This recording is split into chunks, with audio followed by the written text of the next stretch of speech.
Hello, everyone, and welcome to the final episode of the fall session of NSU Talks. My name is Mashroom Zidan. I'll be serving as the host of the show, and with me is Anika Saira. She would be the co host of this particular show. And with us, we have a very, very special guest tonight joining us. It's none other than Mohammad Rizwanul Islam, sir, the chairman of the Department of Law, and also an acclaimed professor with one of the most highest number of publications by any faculty. So thank you so much, sir, for accepting our invitation and coming on this particular show. Thank you very much for inviting me to your show. Sir, to start off the questionnaire, since you have been involved with law and legal studies for the longest period of time, I'm pretty sure a lot of students might have this question for you as per why they should study law, why they should pursue to become a lawyer, and what are some of the benefits they might or might not get from it. So, if you could like start off by answering this particular question, that why should people study law? Well, I'd say it's a very personal decision. It depends on what you want in your life. So, for me, it was more like the passion for studies that you would be studying a subject which is very much a professional subject. You would have lots of career options. Although maybe laypersons would have this perception that you can only perhaps be a lawyer or judge, or people like me, you would be a legal academic. But actually, the options for law graduates, I think, much wider. You could perhaps be in one of those NGOs where I think your law degree would be a premium. You can have a career in international organizations. You can have a career in the banking industry. You can have a career in non-banking financial institutions. You can have a career in many other fields. And more importantly, even if you are going to be an entrepreneur, you are going to set up your own business. I think your legal studies will help you to boost your career. So I think it is the options, it is the variety of options that can be a factor in choosing law as a subject for your studies. Sir, why did you choose to pursue LLB degree yourself and what made you pursue further degree in this profession such as LLM and a PhD? Well, for LLM and PhD, it was more to do with my academic pursuit. I wanted to be nothing else but an academic. So, if you want to have a career in the academic, it is almost mandatory these days that you have a PhD. And LLM is in a way a precursor to that. But if I go back, I think I only thought about one or two subjects for my undergraduate studies, and law was one of those two. Maybe economics was the other option that I thought of, but I did not pursue. In terms of legal studies, well, I would say that you have the option to study forever. Even if you are a judge, you have to study. If you are a law teacher, of course, you are studying regularly. If you are a lawyer, studies is your primary option. You are living on law. As I often say, we the academics, we live with law, but lawyers live on law. So no matter what you choose, if you are somehow connected with law, you are studying forever. If you stop studying, perhaps your career as a professional in law is over. So I would say it is this option to study and study forever that was one of the fundamental reasons for me to pursue law as my undergraduate subject. Sir, another thing which I feel a lot of legal students face a bit of trouble or confusion, and like you mentioned, like some of the career options that they might get, let's say joining an NGO or working in any other way. So, in accordance to you, what are some of the things that students can do right after graduation? Because there is this confusion because not a lot of students get an immediate opportunity to apply for the bar or let's say sit for the bar council examination because that has a certain period of time. So, apart from that, what are some of the other options that they might or might not have after right after graduation in terms of jobs, let's say? Well, The options are endless. With law, you all virtually have so many options. You can be a legal academic if you have that passion. You can sit for judicial service examinations. You can obviously, like other graduates, you can go for BCS. You can even have a career in journalism. I think some newspapers and other media outlets these days, they are employing quite a few law graduates. Then, of course, as you have already mentioned, NGOs can be an option. Then you can even pursue banking and insurance and non-banking financial institutions. So all these sectors have some demand for law graduates. And more importantly, I think instead of giving a general answer, a student should actually consider what drives him or her. That should determine what he or she should pursue. It should not be about the opportunities that the profession gives you. It should be more about what you care for, what you really want out of your professional life. I don't think it should be about the uh, sort of opportunities that that profession offers. It should be more geared to the liking or disliking of that particular student. That should be a decisive factor. So, for example, if you like to write a lot, then maybe academia is the right option for you. If you are a very extrovert person, if you have that passion for fighting legal battles out in the court, then I guess lawyering is your career. So it should not be about what others are doing or what gives me what. It should be rather what I want. Because when you pursue what you want, then I think you have the best shot at becoming the best that you can be. That's how I perceive this matter. So, sir, what made you choose the role of being a faculty and to teach law students? Well, I would say, as many say, that academia is a lifestyle for which you get paid for. I don't know, as a Bangladeshi academic, I can claim that we have that in our professional life, but that's what I believe, that academia is something, it's not just a profession, it's a lifestyle for which you get paid for. You have ample opportunity to write. You have your syllabus, you have your uh, modules to cover, but what you are going to cover, what you are going to say to your students, is your discretion. So there is ample freedom that we, the academics, enjoy in terms of our work life. And in terms of our research, which is another integral part of our academic life, nobody can really determine what my research is going to focus on, what I'm going to write in next couple of months, in next couple of years. And another allure of this profession is interacting with people like you. You can become old, but you are always interacting with fresh, young minds, energetic minds. So I would say these are the three principal reasons. And obviously, as I have already said, if you are engaged with law in your honestness, then you are always studying, be that as a lawyer, as a judge, or a legal academic. So there is, of course, that. So I think these are the factors that have driven me to legal academia. Sir, another thing which I would once again reiterate to one of the some of the problems or one of the questions which a lot of legal students might or might not have. You know, a lot of people say that if you become a lawyer, your destiny is to be a barrister. But I don't think it is the case because, and I have seen a lot of people give more importance to barristers over advocates, right? So, what is your take on this particular thing? Because I feel those are two different sectors of law, but not a lot of people are clear about it. Well, Jidan, I think either way, in your question, you have not only asked me a question, you have partially taken some sides. You have sort of made your comments. It's not just a question, but okay.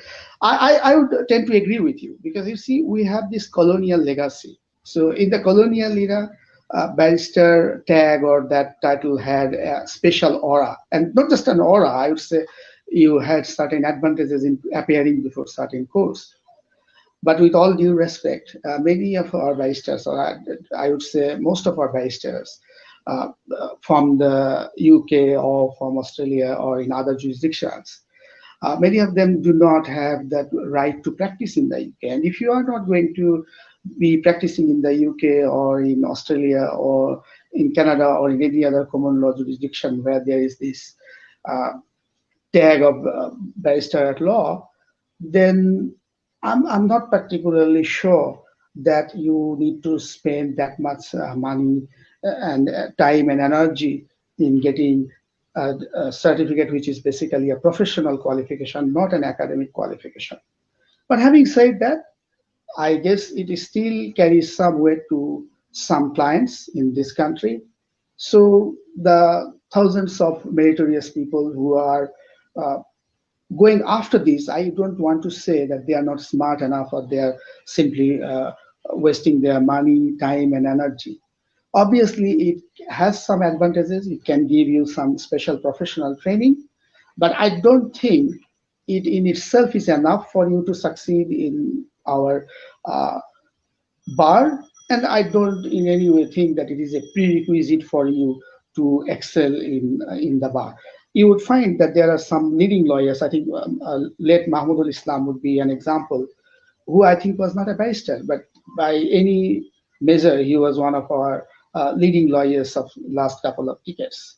So, and I think there is another person. There are many others, but I think um, if you go by the name of the renowned lawyers, the amicus curiae who appeared in the court as a friend of the court in last couple of decades, you would find so many names who were not barristers. And the more our economy grows, the more people become aware of this artificial distinction, dare I say, between the tag of an advocate and barrister. I think this should become more and more irrelevant in our bar. But even in the shorter term, I think it adds some value. So obviously, the thousands of young minds who go for this, they have their own reasons. They have their uh, particular reasons for which they go for it. So I would not say it's valueless, but I think the value is overestimated somewhat. That would be my take on this. Sir, you're one of the most published faculties in the country with the highest number of publication. Do you remember what made you write your first publication? And at that point, could you ever realize there would be a such large number of publication at this point? Well, I am not entirely sure about that tag of having the highest number of publications. I'm quite sure my science colleagues, they would have hundreds of articles to their name. Uh, they have this practice where one article would have 10, 20, 30 authors. So maybe in law, hopefully I'll be one of those who have published quite a few in our country. But I'm not entirely sure about that generous tag that you have used. But if I have to talk about my first publication, I think it was one of those articles with my academic mentor, Professor Michael Chow of National University of Singapore. And it was all about writing something on which I felt I had something to say. So I don't think anybody cares about numbers when they think about their publication. And I never particularly had any particular number in my mind that I'll write this many or that many. It's about reading cases, it's about reading books, thinking about legal issues. And when you feel that you have something to say, you would want to write, you would want to say this. And one of the best ways of getting your message across is writing. So I never thought that I would write this many or that many, but I always wanted to write because writing is one of those things that keeps me uh, sort of energized. That really gives me a lot of pleasure. So, and some people mistakenly think that it is all about promotion and other tangible incentives. But it's not about that. There is that. I would not deny that when we publish academic pieces, we consider these tangible gains. But more than this, I think it's about your passion for a subject, when you feel that you have something to say, you would write. So I don't think numbers matter at all. As once one of my mentors told me, that it's not about the numbers; it's about the quality of your writing that would really be counted. So people would not remember how many have you written. People would remember what you have written and how influential your writings have been. So I would not want to at all emphasize on the number of my articles or book chapters or whatever it is, but I would want this to be an endless journey. So as long as I'm alive, as long and even beyond my retirement, if I have the luck of being alive post retirement, even in that period, I hope I would be uh, uh, writing and writing, because that is a pleasure. It's not just a professional responsibility; it's a pleasure. So I don't have any numbers on it. I never had any numbers in my mind that I will have to write this many at this point of my career. So Sir, have I addressed your question, Anika? Yes, Jigan, please. Sir, another thing which I wanted to know, like since you talked about a bit about incentive, I feel that it is a perception that publications are very important for like law students in general, because it kind of portrays their research or the ability to analyze a particular scenario or case or instance. So how would you look at it? Because I've seen a lot of my seniors and fellow students have come out with their own publications or get their work published. How important in accordance to you is publications for law students in general? Well, the answer to this partially depends on what your career path is going to be. If you perceive yourself as a career, as an academic, the saying is very simple: publish or perish. So if you don't publish in a way, you don't exist as an academic. Okay, so for us, it's a relentless journey to publish, because the universities are meant to not just disseminate knowledge but create knowledge. And the more our universities would progress, the more we would be jumping up in the academic rankings. We would have to publish more and more, and our publication quality would also matter. So for us, it's not really a question of an option. It's a thing that you have to do. You simply have no option. But even if you are not going to be an academic, if you are going to be a lawyer, I think if you have a look at the law chambers websites, particularly the leading ones, I think most of them would showcase the work of their partners, their associates, their interns. So that perhaps tells you that these law chambers value the work of their uh, professionals. This means that they are engaged in legal discourse. This means that they have something to say about law. Even if I'm talking about giants like Dr. Kamal Hossain or Azmal Hossain QC, I think most of them have publications. Particularly with Kamal Hossain, he was academically also very well known, and I'm sure he has very strong publication track record. And many young lawyers these days, they are actively publishing.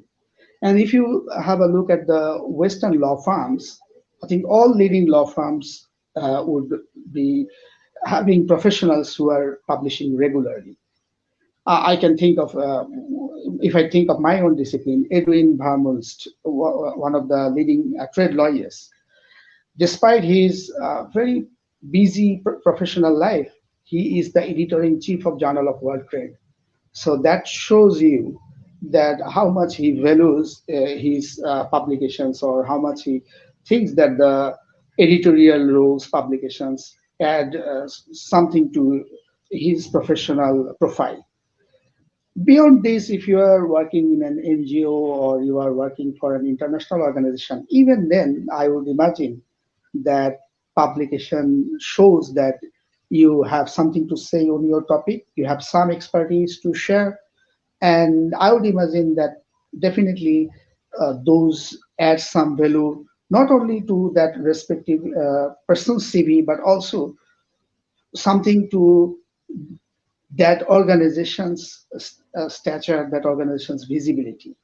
So yes, publications matter, but the other thing is publish and perish. So if we are publishing too many junks, then we may actually undermine our sort of our name. We may somehow get a bad name that we are publishing too many junks. So we need to be a little judicious about what we are publishing, and do we really have something to say, or are we really publishing simply for the sake of publishing?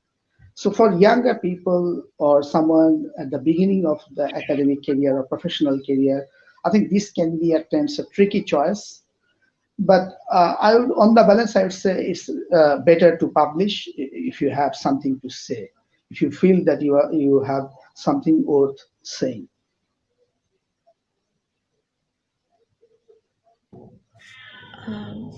So, sir, how important do you believe the role of NSU law and mooting society has been in regards to organizing department events? Well, if I have to go by the rules, in a way, NSU LMS is actually not directly a part of the department, because NSU clubs and bodies like that, they are under the student affairs section of the university. But NSU LMS is the only club or only society which has direct connection with the Department of Law. So whenever the Department of Law organizes an event, I think NSULMS is an integral part of it. They, in many ways, through their volunteers, through their executive body members, and of course, my esteemed colleague, Ms. Nasrin Jabinur, through her support, I think department in many ways benefits.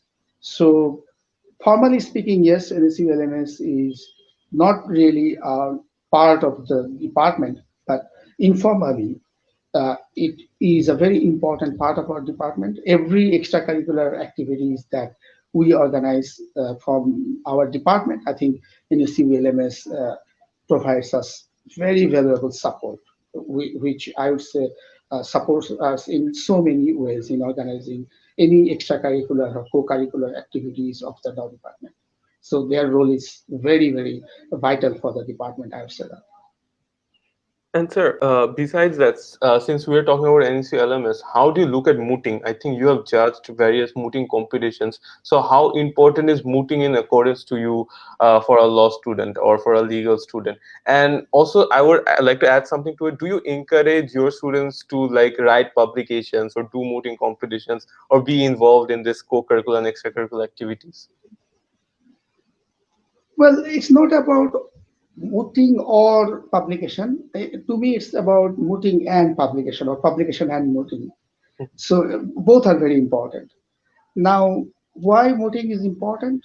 I think mooting is important because mooting comes to the closest of legal practice. And if you want to know the law the best, I think you have to practice it. And when it comes to mooting, I would say that is the closest to the legal practice. Some would say that mooting is a very simulated activity. It is not really a good indicator of your skills or potential skills as a lawyer. Well, there may be that. As a non-practicing lawyer or with very limited experience in legal practice, I may not be the best person to speak on that. But it cannot in any way uh, diminish your credential as a potential lawyer, and it actually is very challenging. Particularly prestigious mootings demand a lot of time, a lot of energy. So if you do well in mooting, or even if you don't do so well, if you just practice it, you have to spend a lot of time. You have to read a lot of cases, journal articles, books, book chapters, and you have to work as a part of a team, and you have to exercise your analytical ability, and sometimes you have to interpret the law. So all these are skills that you would have to apply as a legal professional.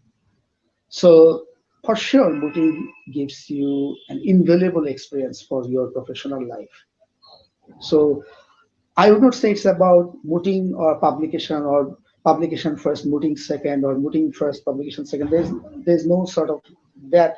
sort of categorization, I would say both, and not just these other activities. If you can work as a research assistant, if you can work as a teaching assistant, if you can help the department or clubs in organizing events, I think all these would show to a potential employer or a potential committee selecting candidates for scholarships that you know how to balance various roles, you know how to prioritize tasks, and you can offer something more than just your academic studies. So all these activities, in one way or the other, I think would enrich your CV, would make you a stronger candidate for whatever profession you may opt for. So recently you have been promoted, you have been made the chairman of the law department. Could you tell us a bit about your vision in regards to the department for the upcoming years? Well, I would not say it's my vision. I would say it's about our vision. So, well, whatever happens with the department, often the credit goes to the chair, rightly or wrongly. But I don't believe that it's chair or, for that matter, one individual as part of a bigger unit can have a very significant role. So I would not say it's about my vision. I would say it's about our vision. I think my esteemed colleagues, Dr. Istiaq Ahmed, Dr. Abu Nomar Muhammad Atahar Ali, and before them, Ms. Heather Goldsmith, all of them have played their significant parts in building our very young law department. It's just about 7 years that our department has started. So it's about building on their successes, building on their hard work. It's about maintaining healthy environment in the department, maintaining an environment where we all would be academically challenged. We all would be doing our best to serve this department.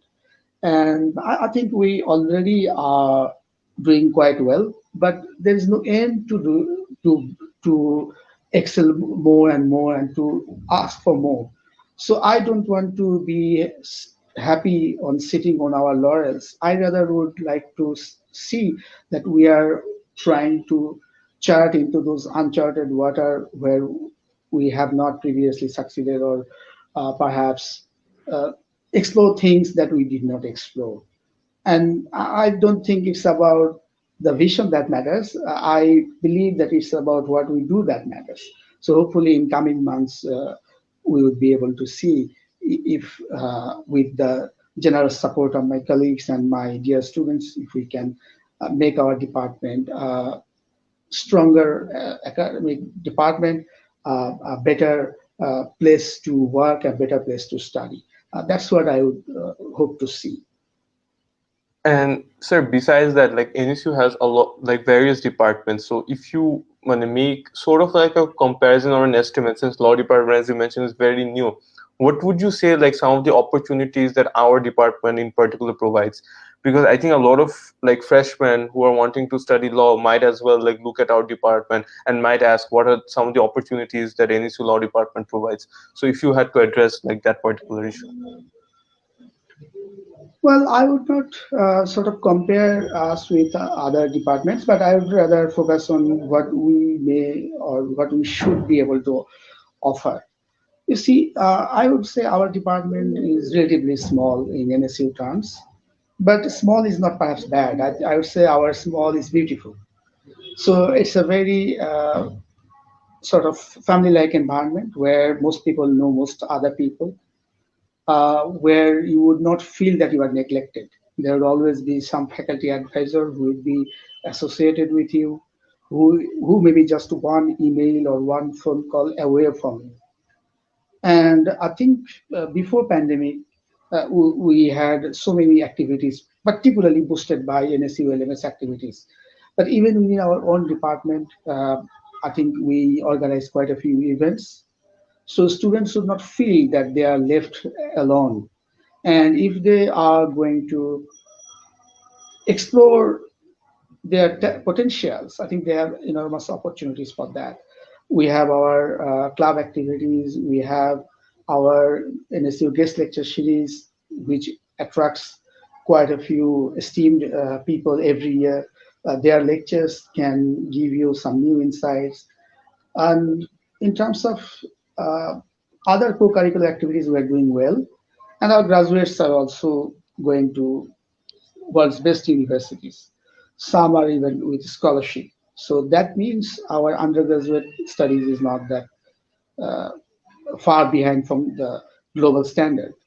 So hopefully, in coming years, more and more of our students should be going to the world's best universities. And even in judicial service and other competitive exams, I think our students are going to do better because we just have so few graduates in last 2 3 years. So I would say our best days are yet to be with us, and it's a department where you would never feel that you are alone. You have your seniors, you have your classmates, and you have your teachers. So NSU can be big, but compared to that, our department is a small place where you would always feel that you are uh, with others. You are with your friends, you are with your teachers. So in that regard, I think we are unique in NSU.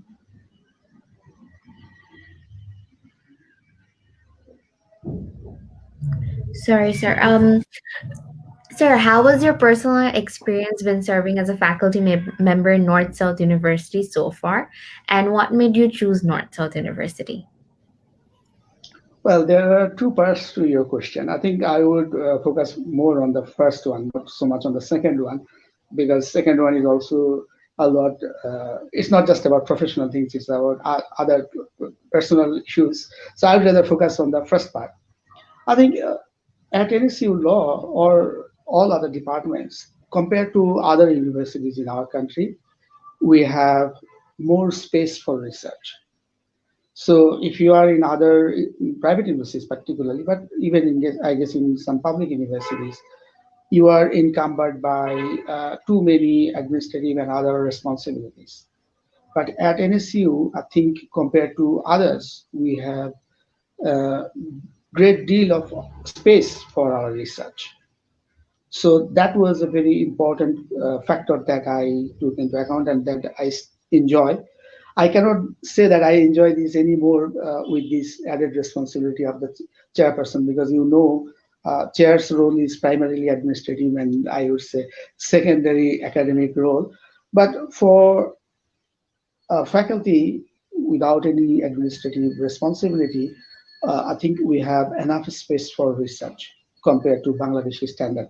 So that is something really interesting to me, and I think most of my colleagues would attest to the fact that they feel that they have ample space for research. So that would separate us from the rest. I think so.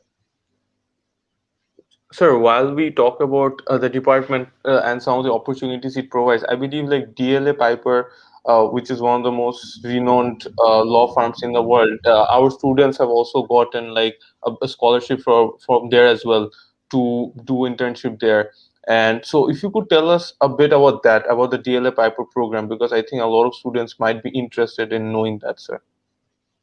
Oh, thank you so much, Jidan, for pointing that out. Yes, to my knowledge, DLA Piper has offered, among Bangladeshi universities, of course, the highest number of scholarships to NSU law graduates.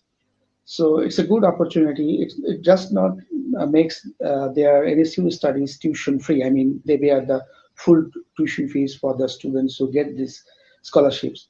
More importantly, I would say, it gives them an opportunity to work global in a global environment in Europe or in other parts of the world. And some of them also get an opportunity to spend one semester or more in top class universities in the West. Mhm. And obviously, once you are working in foreign law chambers while you are still an undergraduate student in NSU, you have something else to boost your CV. So in that regard, I think we are very fortunate, and our undergraduate students who have got it, I think they would also agree with me that this is a very good opportunity for them to build their CV, to have a very good experience of a first-hand experience of what actually law chamber works entail, and I think it makes them much better off in terms of choosing their future career as a lawyer. When people would see that you have worked for a law chamber for a couple of months, I think to get a good offer for our leading law chambers in Bangladesh is very much a possibility. So, in all regards, I think it's a very good addition to our department. And I am very thankful that you have mentioned it. Maybe I should have mentioned that when I was talking about the department. Yes, sir. I think a lot of people are watching at this moment, and I think Sakir Rahman sir, who is one of our faculties, he has also said Dr. Rizwan is the best asset of NSU Law Department, period. So I think a lot of people are watching, and I think besides going to another question, which would be asked by Anika, I would entertain one question in specific. I think after graduation, a lot of people would want to do their LLM from a foreign university. So, in regards to that, there are certain requirements. So, sir, if you could tell from your experience that what are the things that can make them feel outreach in regards to publications or mooting or any ECA, which might or might not give them an edge in regards to pursuing LLM in a foreign university. Well, there are many factors actually. It's not an one or two or three things or their combinations. And I think it also differs from committee to committee, university to university. But in general, I would say obviously it's an academic matter, so your result is important. Then, of course, your English skills, your IELTS or TOEFL score, that matters. Obviously, the referee reports matter, what your referees are saying about you, that's important. And of course, your personal statement, that how you are crafting your statement, why you want to pursue your studies in that university. That is something that the committee is interested in. Apart from this, one mistake that I think many of us commit is we do not give enough time in doing research on the institution to which we are applying. Because if you are applying to an institution and you don't know about their courses, you don't know about their faculty members, you don't know about the opportunities they offer, and you just write one SOP and you copy paste and you submit it to multiple institutions, I don't think it does justice to your application. So I would assume that you should take this as a job. So when somebody asks me this question that what should I do if I want to go for an LLM or for PhD, I try to persuade my students that take this as a sort of a job. Be as serious as you would be with your job applications because it is no less rigorous than searching a good job.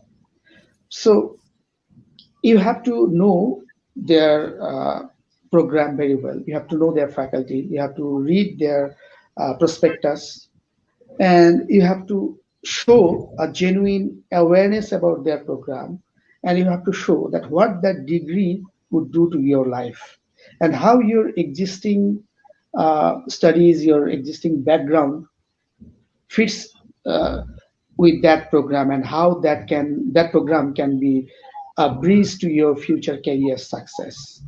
And obviously, one point that you have already referred to in your question, your extracurricular activities would also add some value. That what are the extracurricular activities that you have done? That also shows that you are a very well-rounded personality.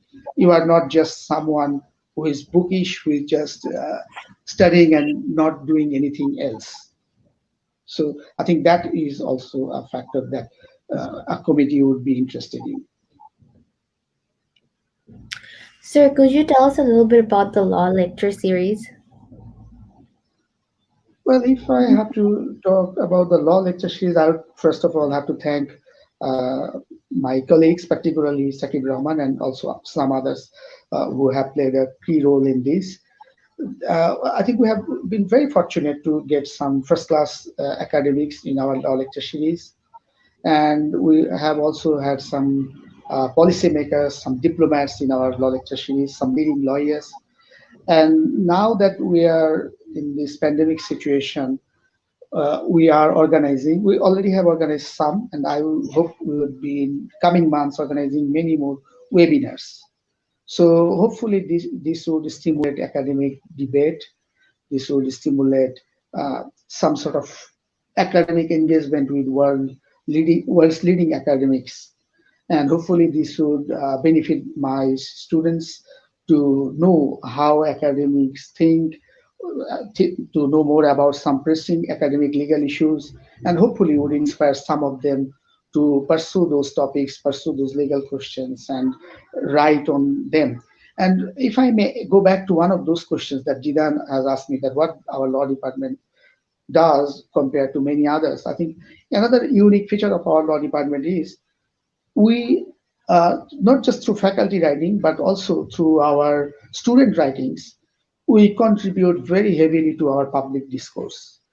I do not have any hard numbers with me, but I'd be very surprised if in last 3 4 years, at least 300 to 500 op-ed pieces have not been written by my faculty colleagues and our students. So that's a huge number for a small department like ours, which is only 11 full-time faculty members and only about 500, 600 undergraduate and graduate students.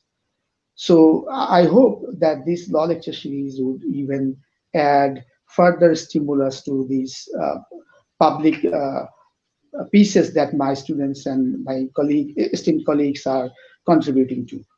So in all these ways, I think this is a very good addition to our department. So another important question, which is I think essential an audience question, which I would like to entertain, is that bar council examination used to take place like annually previously, but I feel now there is a bit of gap of 3 to 4 years of which bar council examination does take place. So in regards to preparing for the bar council exam, because I think a lot of students who graduate from the law department apply for the bar council or sit for the bar council examination. If you had any suggestion or advices to those students. Well, yes, you have brought up a very burning question for law graduates, and it makes me really sad that this exam is being delayed by so much. And dare I say, if you read one of the appellate division's judgment, it is categorically stated that the exam should be taken on a yearly basis. But unfortunately, for many reasons, this is not taking place. In terms of preparation, I am not personally very familiar with the questions, but what I have seen from my former students, that the questions are more memory based, particularly the MCQ one. So I wish the questions were more analytical. The questions focused less on memorization and more on judging the legal knowledge and the analytical ability of the apprentice lawyers. But it is not the academics or the graduates or law students who set the questions. It is the prerogative of Bangladesh Bar Council. So it's their job. So you have to play by their rules. You have to follow the kind of question pattern that they are setting. And I think it's about some core subjects. It's about the code of criminal procedure, penal code, then civil procedure code, and some other evidence act and some other subjects. So you have to know what the syllabus is. And I think you should follow the question pattern that in last couple of years, how is the question being set? Because I think there is a clear tendency to focus on section numbers, to focus on a lot of memorization. So if that is the pattern, you have to, unfortunately or fortunately, you have to follow that pattern. There is no point in saying that the pattern is not good or the quality should be different or the criteria should be different. It is not our prerogative. It is the prerogative of the Bangladesh Bar Council, who has that right to set the question. So I would say that if you follow that pattern and if you carefully study those core courses and the basic sections and their ingredients, some leading cases, I don't think it is that tough. So I guess there is a myth that it is really tough, but it is tough when you have not prepared yourself properly. If you are prepared, I don't think it is tough. Sir, besides that, I think a bit personal question to you is that how do you manage your time? Because I think time management is something a lot of students struggle themselves. Like you have so many publications, and also you are like a full-time faculty, a professor now, and also like currently serving as a departmental chair. And also, you need to also spend some time with your family as well. So if you could like tell to all the students who are watching that in regards to your time management, and how would you advise them in regards to their time management as well? Well, I don't think, Jidan, I am doing a good job in my time management, to be honest. Well, one thing that I try to do is I try to keep some space for my writing. So there are particular hours of the day when I would try to not to use my mobile phone. And I wish I could have no mobile phone at all. I think it is one of those necessary evils that you have to have, because if you are having a mobile, you are never switched off. You are always reachable. There can always be interruptions. So I think I do not have any Facebook, so that I think helps.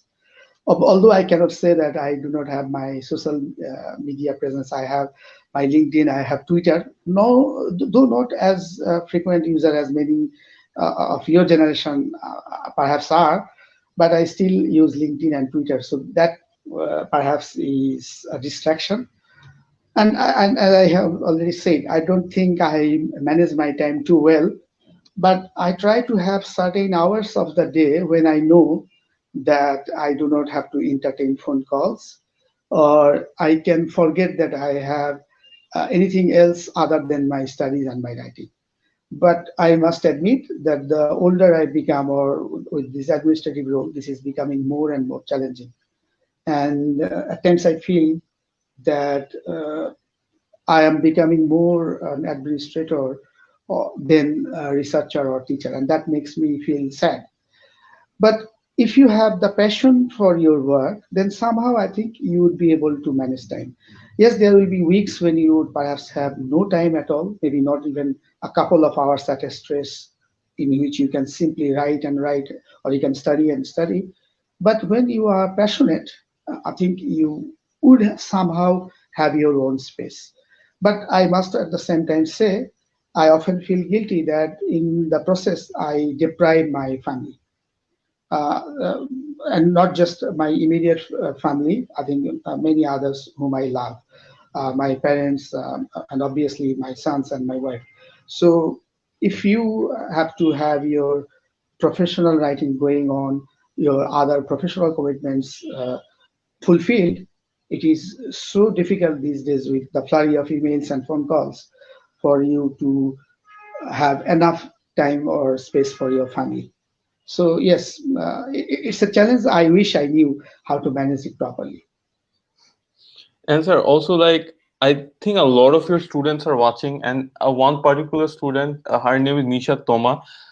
She says, "Kindly please convey my salam and regards to sir. I'm a former student of Brack University of sir." So like she has been constantly commenting, along with a lot of other students are watching. I think this particular show or series has been really useful in a way of virtually connecting with all your former students. So Uh, Thank you very much, Nishat Taranum. And thank you to all my former students and current students who may be spending their time. I did not expect on a Friday evening so many of my students will be there. Although I don't know the numbers, so I'm guessing that you are inflating it by some measures. But nonetheless, whoever may be out there, I'm very grateful to them. I'm humbled that they're spending their leisure time for us. Thanks, many thanks. Sir, I believe that over the years you had an enormous number of students. Are you able to stay connected with them, or do you ever come across them even after they graduate? Well, to be honest, I value my former students more than my current students, because I always have this feeling that current students have a direct sort of, in a way, interest, quote unquote, interest in praising us or in trying to be close to us. So when someone is a former student, I think that connection is genuine. That respect or show of respect is genuine. And whatever I do or wherever I may be, or how long my responses may be, I try to respond to all my student emails, particularly my former students' email. And on that front, I think I'm quite lucky that more or less I am connected to many of my former students, more with former students than with current students, possibly. So in that regard, I consider myself very, very lucky. And they have contributed to my career in many ways through their questions in the class, through their encouragement, through their support in some hard times. So in many ways, I think they have been a very strong positive factor to my career. I think, sir, with that being said, we do something very interesting at the end of our show. It's called like describe the following in one word. So we'll just give you a scenario in instance, and you need to just like describe it in one word, sir. So In one word, strictly, right? So I yeah, can yeah. even use two or three words. Okay, I'll try. It's Yes. up to you. Yes, I think I'll say one. Anika will say the other. So I'll start with the first word. So if you have to describe the feeling of serving as the faculty and professor in North South University in one word. It's a passion, Writing op-ed. writing of it, liberating, If you had to describe NSU LMS in one word. vibrant, NSU Department of Law. family, If you had to describe the feeling of serving as the chair of the law department, sir. responsibility, NSU Law Lecture Series. outreach. I think, sir, with that, we are done with the set of words. This was very fast. I'm very happy, sir. So, with that being said, I think we are done with our set of questions. We really enjoyed the interaction, sir. I think your final thoughts on being a part of our show, sir. Well, I was not particularly sure that how it would go, but I think I have thoroughly enjoyed my interaction with you. And thank you very much for inviting me to your talk. Sir, it has been an absolute honor for us, and I would like to thank all our viewers who have been watching and who have been watching all throughout the fall semester. This has been an absolute honor for the entire team to like host such webinars or such shows or events. This was our 50th live show or live session. So this has been a good journey for NSU Talks thus far. Hope to bring some amazing guests from all around the campus like this in the coming semester or coming days. With that being said, I think it's a good night from us. So good night, everyone, and thank you so much for watching and commenting. And once again, a huge congratulations to Rizwan sir on becoming the chairman of the law department. And thank you so much for spending your valuable time with us, sir. You are most welcome. Good night.